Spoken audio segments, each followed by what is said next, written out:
So in this video, we are going to understand one of the most important concepts in modern AI system, that is orchestrators and subagents. As AI applications become more complex, a single AI agent often struggles to handle everything efficiently. That's where orchestrators and subagents come into the picture. By the end of this lesson, you will understand why a single agent has limitation, what an orchestrator does, what subagents are, how they work together, how information is shared between them, and when to use a multi-agent architecture. So let's start. Before understanding orchestrator and subagents, let's first understand the problem they solve. In the beginning, many AI applications were built using a single agent.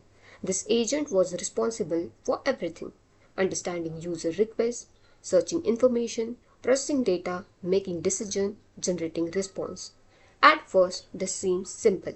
However, as applications grow larger and more sophisticated, this approach starts creating problems. Think of asking one employee in a company to act as a project manager, developer, tester, designer, business analyst, all at once. Eventually, that person becomes overloaded. The same thing happens with AI agent. Let's look at the major problems that happen. So here we can see the three major limitations of a single agent system. The first one is context overload. A single agent receives too much information. It must remember user request, previous conversation, search results, business rules, intermediate findings. As the context grows larger, the agent becomes overwhelmed. This can lead to slower response and increased token usage. Problem 2 is reduced accuracy. The agent is trying to perform multiple responsibilities simultaneously. Instead of specializing in one task, it is constantly switching between tasks. This often reduces the quality of the output. For example, an agent performing research, data analysis, and report writing all at once may miss important details. And the third problem is difficult maintenance. Debugging becomes difficult. If something goes wrong, identifying the root cause becomes challenging because everything happens inside one agent. Improving or updating a specific capability also becomes harder. Now, here comes the orchestrator. Now let's introduce the hero of our architecture, that is the orchestrator. To understand this concept easily, let's think about a company. Now imagine a client submits a project request. Does the project manager personally do all the work? No. Instead, what the project manager do? It understands the requirement, break this project into tasks, assign tasks to specialists, track progress, collects output, and deliver the final result. An orchestrator performs exactly the same role in an AI system. It acts as a coordinator. It does not necessarily perform every task itself. Instead, it manages and coordinates specialized agents. So, if a project manager sitting at the center, different team members handle specialized work. The project manager coordinates everything and ensures the final project is delivered successfully. An orchestrator works in exactly the same way. An orchestrator is an agent who is responsible for coordinating other agents and managing the overall workflow. Now, let's focus on the responsibility of an orchestrator. So the first responsibility is receive request. The orchestrator receives the user request. For example, it generates a market research report for electric vehicle. For example, here we are giving the example of, let's say, create a healthcare AI report. Now, then the second thing is it first determines what the user actually wants. So, instead of doing everything itself, it divides the request into smaller tasks. For example, the research market trends, collect competitors' information, analyze data, report writing. So, these are the task of understanding your goal. Then the third is delegate work. Each task is designed to an appropriate submission. Fourth is fourth is delegate work. Then the fifth is collect result. Once sub-agent finish the work, the orchestrator gathers all outputs. And final is produce the final result. Finally, it combines everything into a simple response of the user. So, for example, imagine you're organizing a wedding. You don't cook food, decorate the venue, take photos, and manage guests yourself. Instead, you coordinate specialists. That's exactly what an orchestrator does. This is the responsibility of an orchestrator. Now, let's talk about the subagents. A subagent is a specialized AI agent that performs a specific task and return the result. Think of them as a specialist. Each sub-agent is highly focused on one responsibility. So first is, why use sub-agents? There are three major reasons. First is, large tasks become manageable. Some requests are simply too large for one agent. Breaking work into smaller pieces make processing easier. Second is parallel execution. Sub-agents can work simultaneously. For example, instead of one researcher doing three tasks one after another, three researchers can work at the same time. This significantly improves speed. And the third is specialization. Each sub-agent can be optimized for a particular job. For example, research agent will do web search, analyze agent will do data processing, and writing agent will generate content generation. Specialized agents generally perform better than one general purpose agent. Now, finding the object pattern. Now let's discuss an important concept which is called as the finding object pattern. One challenge in multi-agent system is maintaining traceability. Suppose a sub-agent discovers important information. If it only passes the final result, we'll lose important context. That's why we use a finding object. Instead of sending only the answer, the sub-agent sends a structured object which contains the findings, means what was discovered, the source, where the information came from, metadata, additional supporting details such as confidence code, timestamp, author, reference link, and all those. So, let's say consider the example here. Suppose a research subagent finds electric vehicle sales increase by 30%, let's say. A finding object might contain findings, maybe EV cells grow by 40%.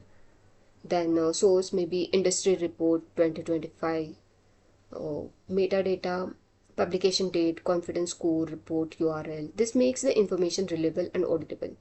So here the researcher spokes giving our objects in terms of source as let's say the claim is EV cells grew 40%. The source is Ministry of Heavy Industries. The source URL, the confidence is high, the data retrieved, the date, and the agent ID. So this all done and send it to the hub, that is the coordinator orchestrator. Now, how these all work together? Now let's see this complex workflow.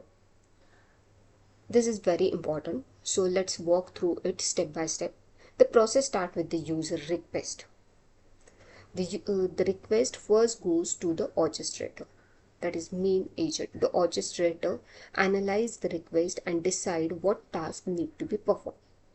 Once it decide, it then distributes the work to multiple sub-agents. So here in the diagram you can see the three sub-agents, sub-agent 1, sub-agent 2 and sub-agent 3. So for example, let's say the research agent, these all are three are the research agents. So each sub-agent research its research query. So, and after you can see that each there are three company 1, company 2 and company 3, which are researched by the three sub agents separately: subagent 1, subagent 2 and subagent 3. So once each sub agent do its work, what it do, it generates a summary. So you can see the summary of company 1 is generated by the subagent 1, summary for company 2 is generated by Subagent 2, and similarly this summary for company 3 is generated by company 3, and all then go to the main agent, and the main agent thereafter combines all the summaries and create the final comparison output. So you can see in the diagram. So this architecture actually provides better scalability, better maintainability, faster execution, and higher accuracy, as the orchestrator and as the orchestrator distributed the task, it's become faster. So this is the foundation of modern multi-agent AI system. Now let's understand the context passing. So context passing means giving a sub-agent enough information to perform its task successfully. So without context, sub-agent may become confused or produce incomplete outputs. So typically we pass 4 types of information as shown in. So first is original user goal. This helps the sub-agent understand the overall objective. Existing result, this prevent duplicate work. Task specific instruction keeps the sub-agent focus, and the constraints such as tone, length, format, business rule. So for example, suppose the user want a travel guide. A research sub-agent may receive. The goal is create a travel guide for Paris. The task may be find top tourist attraction, and the format may be written bullet points. So this context allows the sub-agent to perform its job accurately. So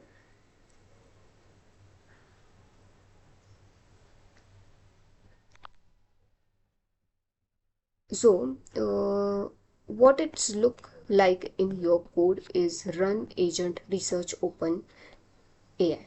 So this is the small one, but when you pass the full context, it needs to do the entire thing. So as shown in the figure, we are giving the everything what we wanted. Here we can see that the orchestrator passes all required context to the subagent.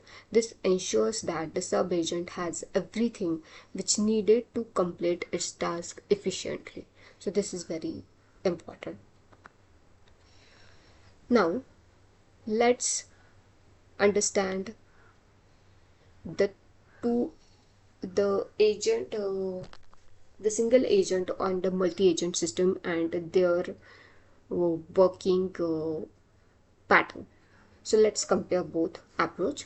So first let's consider the what are the advantages for single agent system. So it is simpler architecture and easy to build initially, but the disadvantages is context overload, lower scalability, harder to maintain, then reduce specialization as well. Whereas in multi-agent system, the advantages are specialized expertise are there, better scalability, parallel processing, easier maintenance, improved performance. So if you if we point to the single agent side, and then you can see user request is goes to a single agent, and single agent is then response. This is fine when the task is small, but when the task become larger or the more complex or need extra effort, if we compare in the multi-agent, then single agent doing its job might get difficult.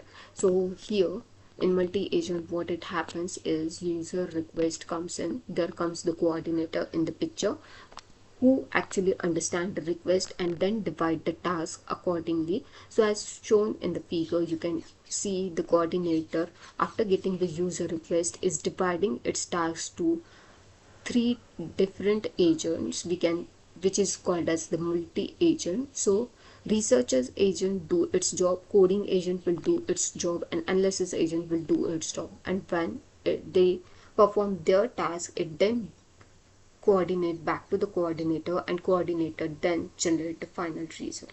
So this is how the single agent and multi-agent works.